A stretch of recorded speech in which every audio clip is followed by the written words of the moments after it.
Thanks for your time, gents. All good. I really appreciate it. You know what I mean? Daniel, thanks for bringing Millennial London to the Marvel universe in this movie. Yeah. Big steppers. Come on, you know how it goes. Come on.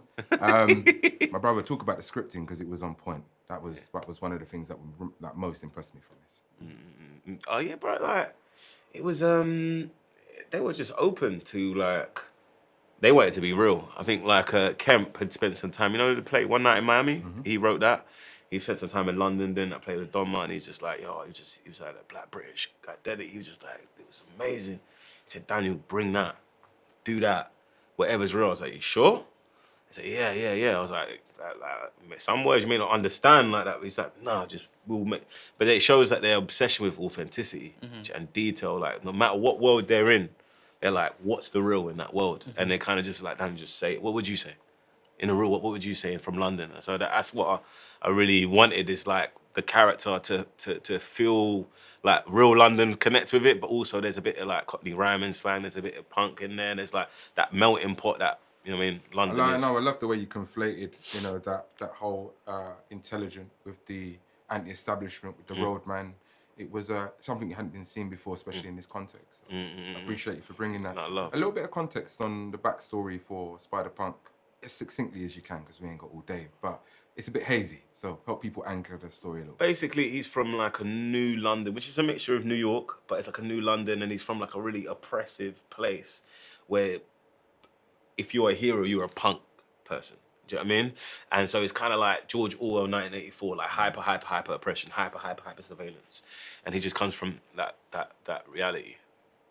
Shameik, my children have been to a few premieres. They're becoming quite the film critics, but I noticed that my son don't love much on the big screen the way he loves Miles Morales. So I wondered, with the way your character resonates with that younger generation, just how that impacts on you, the responsibility.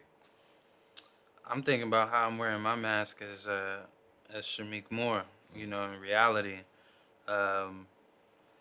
Purposeful impact is like, I've identified my true purpose to be around that, like centered around it. So me playing any role as an actor and putting my soul into the character and making that impact on culture is just a way to connect with the community and the collective consciousness in order to do something with it. And I now have clarity on what that is. And as I do it, you know, you'll see. I want to be someone that people can follow, you know? I know you didn't expect Into the Spider-Verse to do as well. You gone on record as saying such. How do you expect this one to do? To perform? Yeah. I have no expectations. But the numbers last night, the first 10 hours, I think, just in America was what was it? 16? That was 10 hours. Like, you know what I'm saying? No expectations, but I'm sure we'll exceed them if I had them.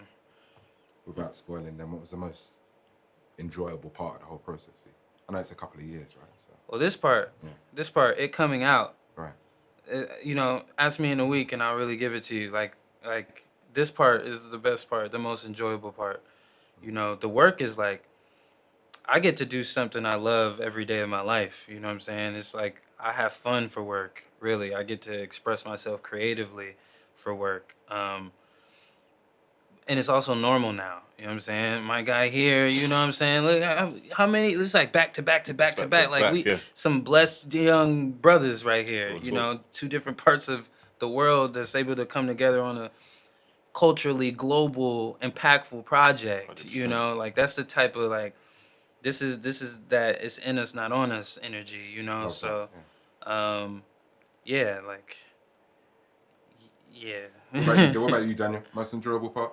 Enjoyable part, like, I think it's different because it's like, I came in and it's like, basically like, crafting his voice, do you know what I'm saying? And that going, what does he sound like? Getting a little bit of the fear and go, oh man, I'm representing. Do you know what I'm saying? And so it's like, right, cool, how do I represent? And it's just you creating something new.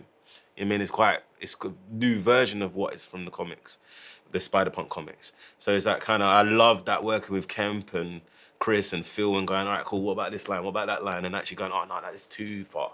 cool, let's rein it back. So that part of the process has been enjoyable. But also seeing the fans, how they receive it, it's been amazing. I can't even lie. Without spoiling then, we both cool with the ending? I love the smile. One smiled, one kept the poker face. I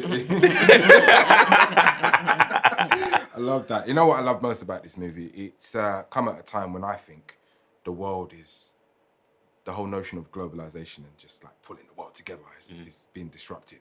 And this movie kind of reinforces the notion of together we're stronger. 100%. Yeah. So thank you. Appreciate it. Appreciate that, man. Thank you, my guy.